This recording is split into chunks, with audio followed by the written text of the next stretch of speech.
est différent de vos précédents écrits. C'est vraiment un roman qui n'est pas autobiographique.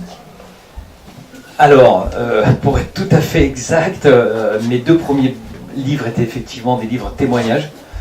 Et celui-ci, j'en ai fait un roman, mais il est quand même tiré d'une histoire vraie, où j'ai mélangé volontairement plusieurs intrigues pour m'éloigner un petit peu de la réalité et éviter d'avoir 3-4 procès à l'issue de l'écriture du livre. Donc la commune dont vous parlez, elle est située dans le sud-ouest, comme dans le roman? Non, pas du tout. La commune dont je parle, elle n'est pas du tout située dans le sud-ouest. Bon, écoutez, on va pas se mentir, la commune dont je parle était la commune de Saint-Cyprien, en fait, une petite commune des Pyrénées-Orientales. À l'époque, je travaillais comme chef de la police judiciaire de Perpignan et j'ai eu à enquêter sur une mairie dans laquelle, effectivement, on a découvert, au fur et à mesure de notre enquête, une corruption ordinaire. Merci.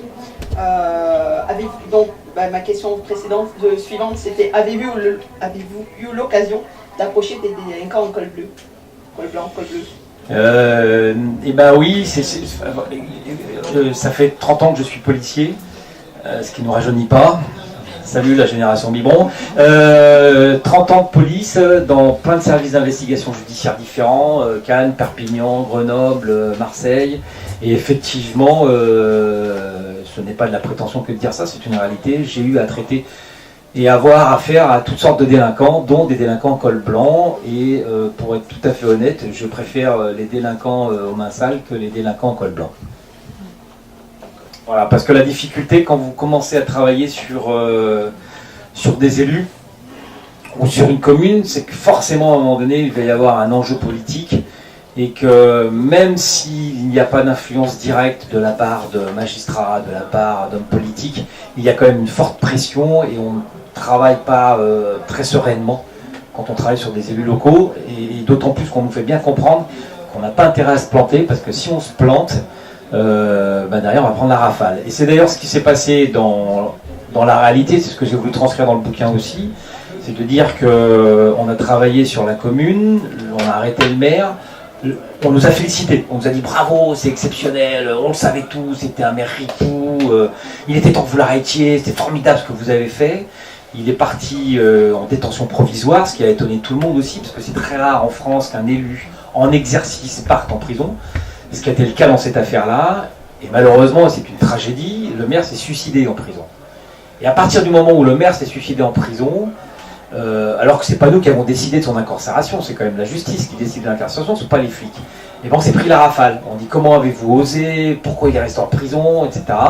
Et derrière, on a pris 3, 4, 5, 6 plaintes au pénal, où on est venu nous chercher des noises, qui est aussi une technique de la défense aujourd'hui dans des procès, où quand les avocats n'arrivent plus à attaquer la procédure sur la forme ou sur le fond, ils attaquent les enquêteurs. Et c'est ce que j'ai voulu écrire dans Corruption ordinaire quand le commissaire de police Stanislas Mitlak est mis en cause pour ceux qui l'ont pas lu, il ne faut pas le dire, pour une petite histoire amoureuse. Donc justement, ça débouche un petit peu sur ma question, parce que dans le roman, il y a 2 délinquances qui sont mises en parallèle. Il y a celle en col blanc et celle de la rue, entre guillemets. Est-ce que vous pensez qu'elles ont toutes les deux droit au même traitement? Moi, je pose la question dans le bouquin. À un moment donné, je parle de justice équitable. Est-ce qu'on traite de la même façon un maire, vice-président du conseil régional, quand il se retrouve en garde à vue, avec les égards qu'on va avoir avec lui, et quand on arrête, dans le bouquin il s'appelle Jean-Louis Bastide, un gros voyou, fiché au grand banditisme, très honnêtement, je ne pense pas, non, je pense qu'il y a des égards qui sont différents.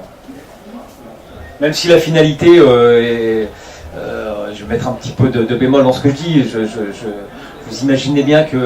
Parce qu'il y a plusieurs formes de délinquants. Il y a le délinquant d'habitude, l'individu fiché au grand banditisme. Quand il se fait interpeller, j'allais dire, ça fait partie de son passeport de voyou. Il sait que ça peut lui arriver, et quand ça lui arrive, le mec, il est habitué, il n'en a pas peur. Le délinquant occasionnel, vous, moi, quand on se retrouve en garde à vue, c'est quelque chose qui est très surprenant. Et effectivement, du jour au lendemain, se retrouver dans une cellule sans chaussures, sans lacets, fouillé, palpé, être pris en photo sur une fiche anthropométrique, oui, ça surprend et c'est très désagréable, quoi. Voilà. Vous n'avez plus de questions, je peux continuer si vous voulez. Le prochain projet, roman, série télé. Écoutez, moi j'ai connu quelque chose de catastrophique dans ma carrière qui a été cette garde à vue de 4 jours, hein, avec cette mise en examen qui s'en est suivie, avec interdiction d'exercer ma profession. C'est la raison pour laquelle j'ai décidé d'écrire, de dire non, il faut que je crie mon innocence, puisque c'était le seul moyen que j'avais de me faire entendre. C'est la raison pour laquelle j'ai écrit mon premier bouquin, 96 heures, un commissaire en garde à vue. J'ai eu de la chance à partir de ce moment-là, puisque le bouquin a été adapté à la télévision, par Olivier Marchal, ce qui n'est pas anodin, avec Bruno Volkovitch, qui est devenu un ami, presque un frère. Et derrière, j'ai eu la chance de pouvoir continuer l'écriture. Et aujourd'hui, je suis sur à la fois des projets de scénar, de télé, et à la fois, effectivement, je continue l'écriture du roman parce qu'on a une liberté totale quand on écrit un roman. Je suis le seul responsable, et on est le Deus ex machina, quoi. Je fais ce que je veux de mes personnages.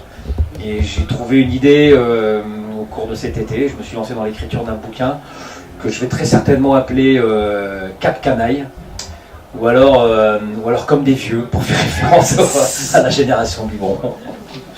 Non, mais en plus c'est drôle parce que c'est drôle qu'on parle de ça parce que je me rends compte que le bouquin que je suis en train d'écrire, c'est effectivement un livre qui va parler de la transmission, qui va parler de la différence de génération. Voilà, il va y avoir un vieux flic et un flic un peu plus jeune, c'est un peu classique, mais je me rends compte en plus en l'écrivant que les thèmes que je vais aborder dans le bouquin sont ceux-ci, c'est la transmission, la filiation et la différence de génération. Ça y est, c'est fini ? Oui. Oh non, on peut continuer un peu.